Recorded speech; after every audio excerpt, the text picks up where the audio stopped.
Hey everyone, I'm Nick. And I'm David, and today we're going to be exploring the third story in the 60th anniversary Doctor Who special series called The Giggle. Now, this was our last episode of the 60th anniversary specials, obviously featuring the return of the toymaker, Neil Patrick Harris, taking on this role, originally played by Michael Gough back in the 1960s with the William Hartnell era. So the Celestial Toymaker was a contemporary of the Doctor. They hadn't had the Time Lords in the Who lore at that stage back in 66, but he was kind of like the meddling monk, although it wasn't explicitly made that he was of the same race on screen. But he was an omnipotent adversary for the Doctor, and he loved games. So he was quite powerful, and he would trap his victims into servitude in his little dollhouse where he kept all of these victims that failed in the games against him. David, I couldn't help, when I was watching this episode, having not kind of seen the original Toymaker episode, I really felt there was so many similarities in the dynamics between the Toymaker and Doctor Who, as there was, say, between Q and Picard in Star Trek Next Generation. He's obviously an omnipotent being that likes to play tricks and games and all that sort of stuff, and I really kind of got really big kind of Q vibes out of the character of the Toymaker. So the episode starts in Soho in 1925 in a toy shop where we see a guy coming in. He wants to purchase a somewhat creepy looking marionette doll from the shelf of this toy shop, which is obviously proprieted by none other than the Toymaker himself. He ends up purchasing one of the dolls, which we find out what isn't for him, but is for, in fact, John Logie Baird, one of the inventors of television. They needed a subject to film for the first trial run of TV, and they wanted this doll to be what they filmed as part of that test. I thought there was a good introduction of the Toymaker. Very creepy performance portrayed, by Neil Patrick Harris, and I guess the way throughout the episode he kind of flip-flopped back and forth between kind of a German accent and a more traditional British accent, to kind of replicate Michael Gough's performance back in the 1960s. He also did an American accent for part of it as well, so he was really kind of going in different directions. This Toymaker was a different style of Toymaker. In the original series, he was more calculating and manipulative and more of a puzzle master, whereas this incarnation of the Toymaker was more like a show person, a showman. He was all over the shop in different ways, with different accents, full of energy, and a completely different mix to what we'd seen before. So we see early TV invented, where we cut back to present day, where we see this chaos in the streets. People are going mad. There's people trying to jump in front of cars and all sorts of craziness going on. And I did quite like the fact that the spell that the Toymaker has placed on the human race is the fact that everybody thinks they're right. There was a few moments when they were talking about this infliction or whatever that he's done to everybody that made me laugh out loud, because let's face it, we are living in this very strange world of social media. It isn't quite as severe as how it was portrayed at the beginning of this episode, but it kind of feels like, maybe we're kind of heading down this path. And if we sort of maybe don't take a look at ourselves or whatever, we could get to this place, because there is a lot of this sort of stuff that goes on in the world, in politics, obviously, in social media and everything. And I think it was a very interesting and quite well done commentary on where we are today. It called out a few things like cancel culture, and it was, probably in a sort of a realm that was taking a bit of a look at ourselves in the mirror. And I thought it did that in a few different ways. It also did it with the Doctor saying how brilliant we were, but also how terrible, I guess, we could be at times too. That's what attracted him, I guess, to the planet and to Earth and to humans, was this winning versus losing mentality that really fueled his need to win. We then see the unit soldiers take the Doctor via helicopter to unit headquarters, and unit has got a pretty big budget, it would seem. They have a massive skyscraper there in London, kind of akin to Avengers Tower, like that we saw in the Avengers movie. I thought there was some very similar aspects between the tower that unit has there to the Avengers Tower we saw in the Marvel movies. It was good to see. Big budget. You had the big Chinook helicopter transporting the TARDIS across London to the helipad. And it was also good to see the Doctor connect for the first time with Lethbridge Stewart's daughter, Kate Stewart. She gave him a hug. That was the first thing she did, and I thought that was quite a warm moment. And he almost walked right past Mel, one of the former companions who was in the show as a companion of Colin Baker in the last few stories of his season, and also did Sylvester McCoy's first season in season 24. And it was really good, a nice special moment for them to get together, and Mel's actually now employed by UNIT after she's been on her travels around the universe after leaving the Doctor, and is now sort of more grounded as a computer programmer and helping the UNIT crew. It was also good to see Shirley Ann Bingham back again, bringing her very unique skill sets to the mix. She was definitely quite a valuable asset, but I think the Doctor also had to sort of how would you say, manage her a little bit, in the sense that, UNIT's very gung-ho and thinking they can potentially control every situation, whereas this time around, they're up against something that they really don't stand much of a chance against. And I think that was probably a bit of a sobering moment, which sort of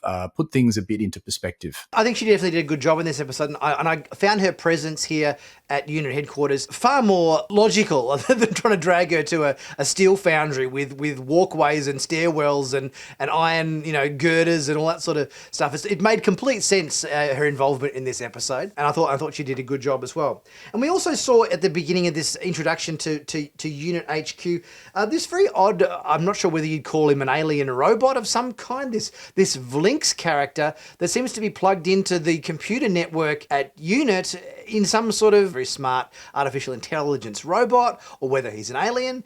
But this is a character we haven't ever seen before, David, is it? No, it's not. It sort of had me scratching my head. Probably the closest thing I could liken it to would be maybe the Mr. Smith computer that was supporting Sarah Jane Smith, one of the former companions, in the Sarah Jane Smith adventures. That was kind of like a computer that supported the characters and the narrative moving forward. And I think this character is just another resource used by UNIT to help them assess and control situations. And next we see Kate Lethbridge-Stewart giving an example of exactly what's going on with the human race.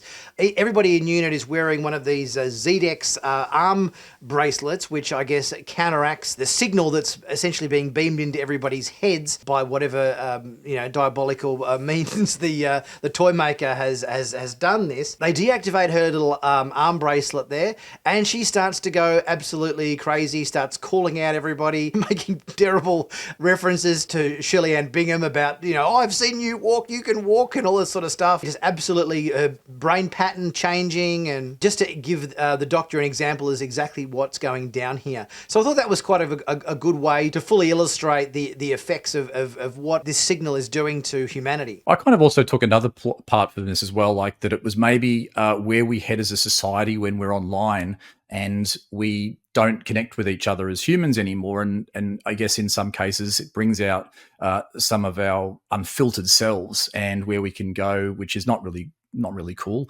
And I think it sort of, again, shone a mirror up to us a little bit by, showing us where we sometimes go wrong with things. Next, we find out that a Korean satellite is responsible for beaming this signal, and that has to be dealt with in order to help solve the issues there. And this actually tied in quite well with the reference that Bingham said about the Archangel network, which was a series of satellites in the Sound of Drums episode, where the Master, otherwise known as Mr. Saxon, was using that satellite network to manipulate the human race into trusting him and voting for him. So it was a good callback there to some canon from previous episodes. Next, we see Donna putting two and two together. She sees the waveform graph that everybody's kind of brainwave patterns are being modified to, and remembers Rose's recorder lessons, I think she said, when she was learning music. And they were soon able to work out that it was a musical arpeggio. It wasn't, in fact, a musical arpeggio. It was, in fact, a giggle.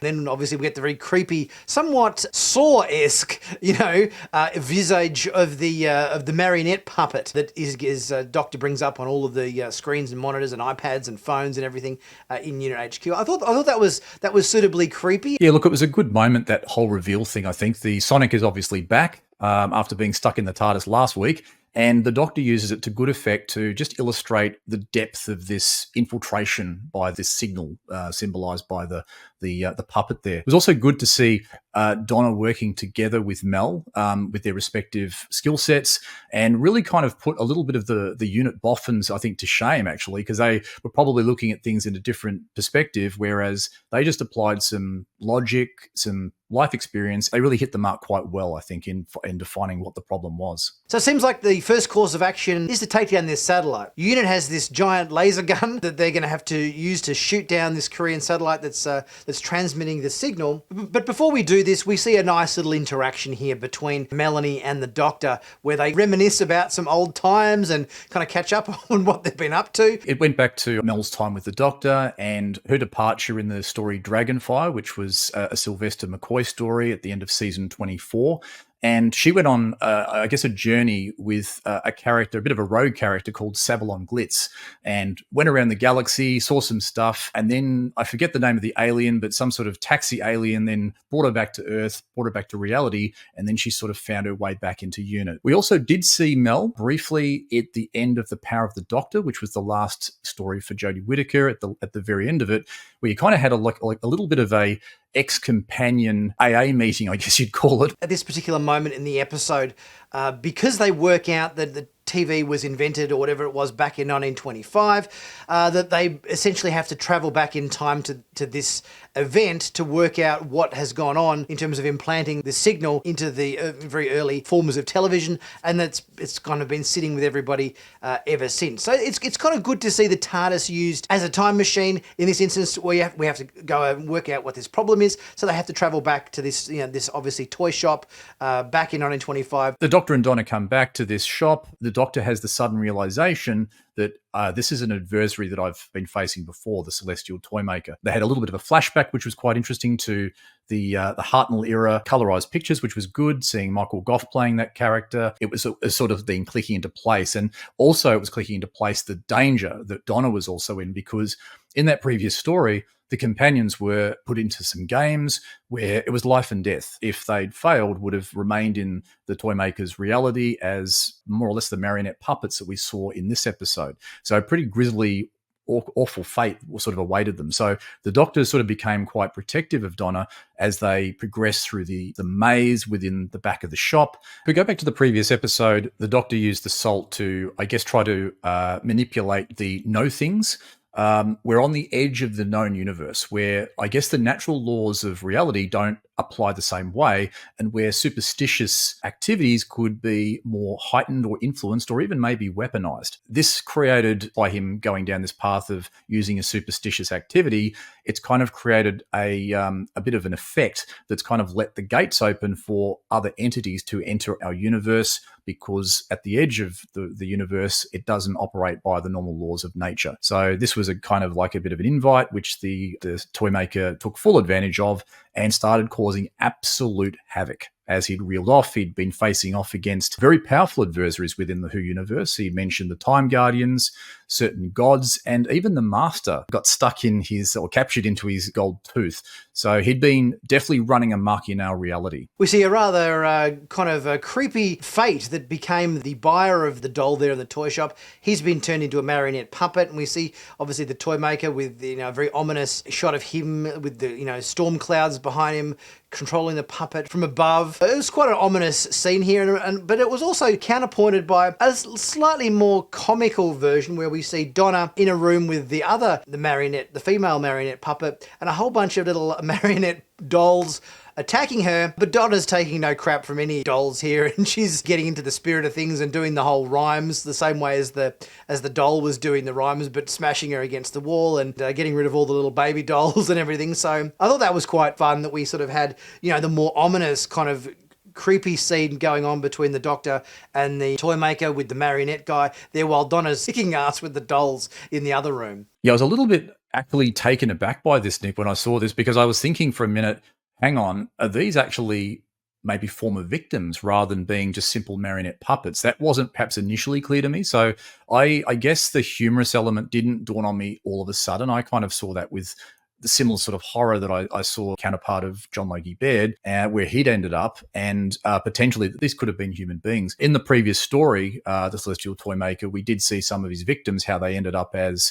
different dolls and things that would be manipulated. And I think in this story, we saw this in a much more graphic way. It was, I guess, funny to see Donna take charge and kick ass as she does. She seems to draw on that courage internally from somewhere, and she just Donnerizes the situation, and it was good to see. In the next part of the episode, we saw the Doctor and Donna as members in an audience where the toymaker kind of went through in a marionette puppet show all of the demises of previous companions for Doctor Who. Yeah, so Nick, we had, I guess, a bit of a revisit to some of the companions that had come into the Doctor's life since Doctor left Incarnation 10's company, which sort of involved Amelia, we had Clara, and we had Bill, which had, I guess, varying fates, if you want to put it that way, in terms of where their stories ended up. The Toymaker's trying to break confidence between the Doctor and Donna so that he can use that as a bit of a weapon or a bit of a lever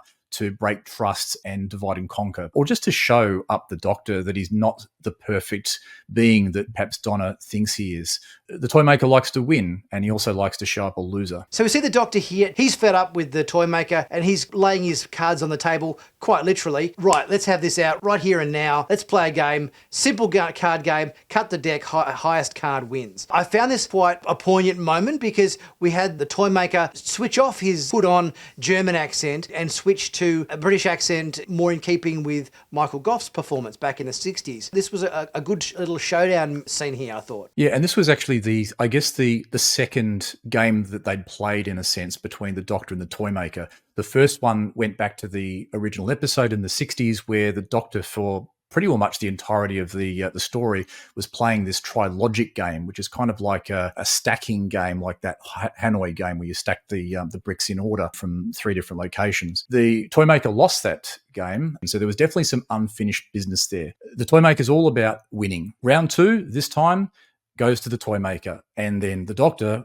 takes it to a best of 3. And then we saw quite an exciting escape from his realm where they had to escape the theatre as it collapsed in on itself, running out back into the street as the whole toy shop turned into a little magic box on the street there. That was quite an exciting resolution to this part of the episode.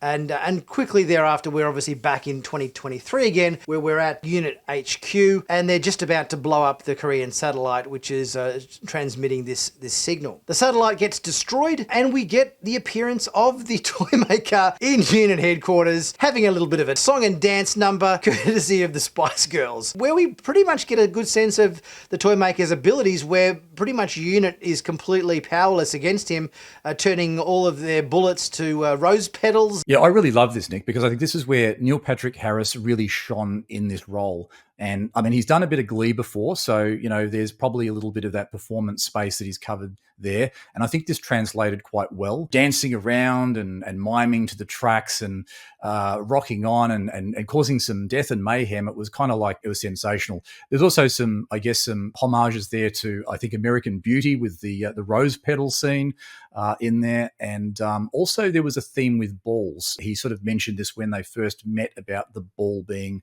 the first weapon, and then he's using balls to kill some of the unit soldiers, or turning them into balls rather. It just shows you how Unit is completely vulnerable in this situation, which must have been frightfully scary for them. Last time with the power of the Doctor, we saw the Master in the form of Rasputin doing a bit of a Boney M number, which really piped things up in that episode. It was very unusual for Who to do this, but I think it really worked then, and it really worked in this scene with Neil Patrick Harris. Next, we see the Toymaker taking over the huge laser there that Unit have on their helipad outside the building. He's thrown the laser operators, now the soldiers that were previously guarding this, off the side of the building, and he's now threatening to use this laser as a bit of fun to further his game. And the Doctor seems like he's at his wit's end, like he's resorting to offering to take the Toymaker as essentially one of his companions on journeys around the galaxy, trying to appeal to his, you got all this power, why don't you actually do something good with it rather than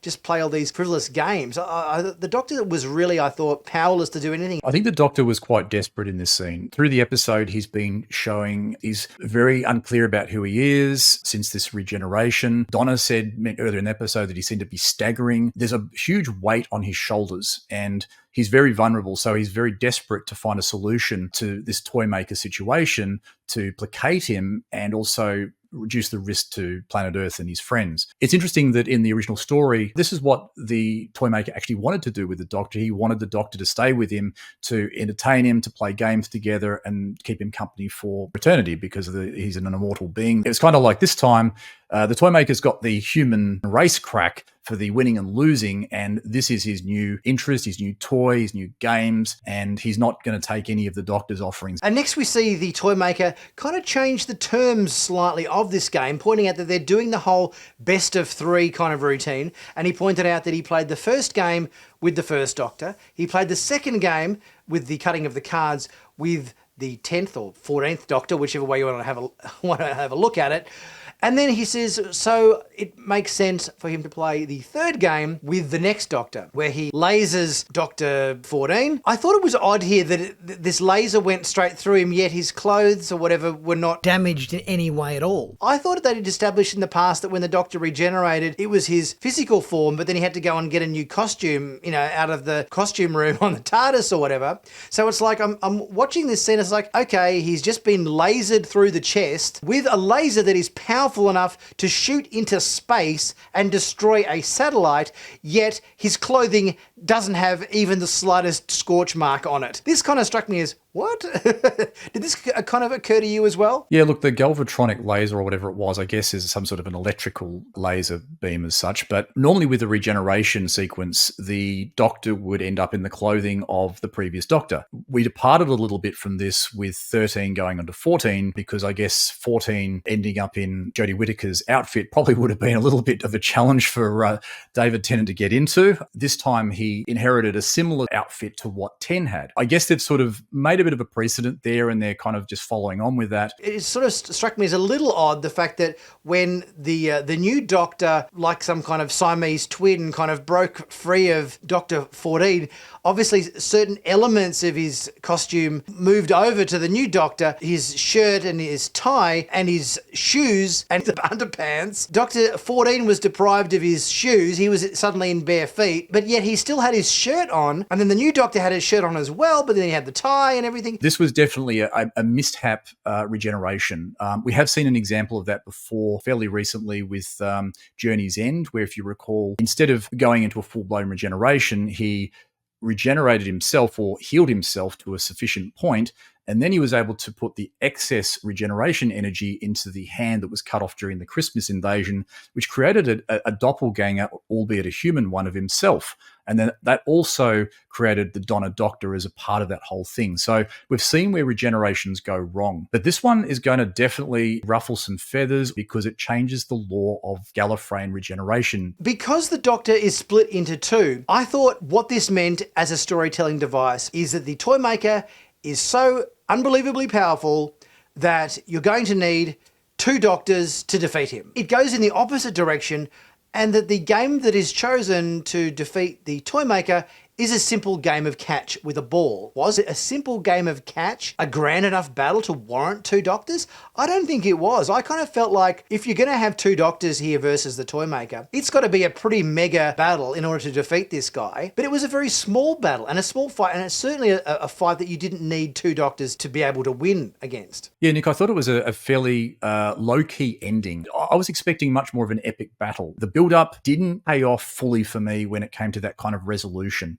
And then when it was resolved, the Toymaker basically just followed his rules. This omnipotent being that can take down Guardians of Time, the Master, other godlike creatures in the universe, just decides to go back into a magic box, and that's it. He's happy with that outcome. That just seemed a bit not right to me. We sort of had the simple game as the second game, with them just playing cut the deck of cards, which I think worked really nicely. But I think if you're going to have a small game as game two, game three should have been a game on a much bigger scale. That's what I would have expected for the finale of these three specials. The signal ends, the human race is restored to their more sane selves again. This moment, I suppose, was a little bit unusual, I thought, in the sense that the new Doctor hugs Doctor 14. The Doctor kind of seems very, almost like a small child that's skinned his knee and needs mummy to give him a hug. The Doctor's a strong character, but he sort of crumpled into the arms of the new Doctor, who gives him a kiss as well as a hug. I thought it sort of made the old doctors just seem a bit sort of small and weak and fragile. I thought I wasn't sure how I took this whole moment between these two. The Doctor that we saw in 14 has been running a continuous battle through his and her incarnations and hasn't really had family and respites and time away from all of this action. And for a Time Lord that's, over 1,000 years old, that's got to wear you down thin. These events that have just been occurring season after season build up to such a point. He needs to check out and recover himself. And I think that was the key message that 15 was conveying to 14.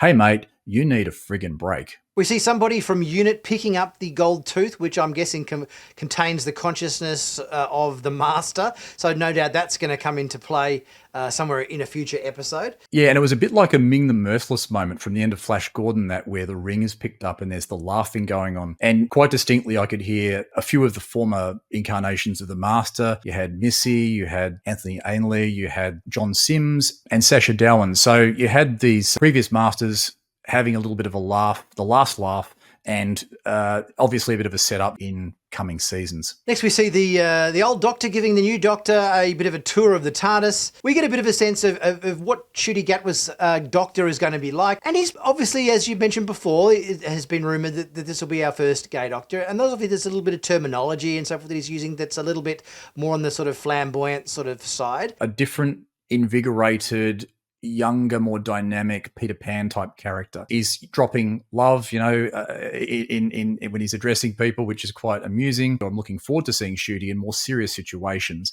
Calling a Dalek love's probably not going to avoid an extermination attempt, but let's see where that leads. And our episode concludes with the Doctor having a bit of a outdoor Sunday lunch or whatever it is at the Noble household or whatever. We've got the whole family there. Even Melanie joins or whatever lunch activities there at the household. And the Doctor seems like he's kind of cool with this, even though he sort of spent the last thousands of years travelling the galaxy. I guess it's, a welcome change of pace for him. One element that I thought was definitely missed was Wilf, who I was expecting, I think we both were expecting to come back, potentially in this story. He was well missed. I wonder whether they shot his scene at the end of the last episode and he was meant to be there in his wheelchair at the end of the table as part of that family get-together, but he passed away before they had a chance to shoot that scene, perhaps. Or wasn't in sufficient health to make it to that scene, except to, a little bit of a play of him shooting moles in the background with some gunshots. I'm not sure about you, Nick. Doesn't sound legal. It doesn't sound legal. And right at the very end, we see the new Doctor departing in the TARDIS, Destination Christmas, which I'm guessing is a lead into the Christmas episode. Yeah, Nick, he'll be back in the church on Abbey Road, which is the Christmas special, which will basically see him join up with a new companion called Ruby Sunday, who's played by Millie Gibson. It's going to be interesting to see what comes up and how the Christmas special plays out. All in all, I thought this was a solid episode. I think I would have liked to see a bit of a bigger, more grand scale showdown between the Doctor and the Toymaker in this episode. But I think Neil Patrick Harris did a great job of portraying the character. Overall, there've been, a few little question marks and a few little bumps along the way, but I think all in all, they've been fairly solid episodes. Yeah, look, I think it was good to sort of re-explore that space between Donna and the Doctor, which we kind of didn't get to fully conclude. This was about David Tennant and Catherine Tate's respective characters, bringing back that magic that we've seen previously and really give us three pretty good specials, which I think really hit the mark. But guys, what did you think of this episode, The Giggle? Did you enjoy it? Was it your favourite of the three Doctor Who specials? Why don't you leave a comment in the comment section as to which of the three special episodes you enjoyed the most, whether it was episode 1, 2 or 3, and we'll get chatting about that in the comment section. I'm going to take a little bit of time off with the family and everything over the whole Christmas break. I want to thank everybody for being, great viewers and everything of my channel during the course of the year. We've had some great sci-fi TV to talk about, and thanks everybody for supporting the channel over the course of the last 12 months. and I wish everybody the best for their family and everything over the festive season. And thanks very much, Nick, for having me on these Doctor Who specials. It's been a pleasure and a privilege, and I've really enjoyed it. To all the folks out there, I wish you the best festive season you can have for 2023, and stay safe, and see you back in 2024. But guys, if you haven't subscribed to Sci-Fanatics yet, be sure to click on that big subscribe button to stay current and up to date with all the latest sci-fi TV news on YouTube. And guys, don't be shy to also check out my merch in the merch store. Plenty of sci-fi themed t-shirts, hoodies, mugs, caps, stickers, plenty of cool designs there, sci-fi TV stuff from a number of different genres available, and it helps support the channel at the same time as giving you massive bargains on some pretty cool merch. And I'll catch you guys really soon in 2024. I'll see you then.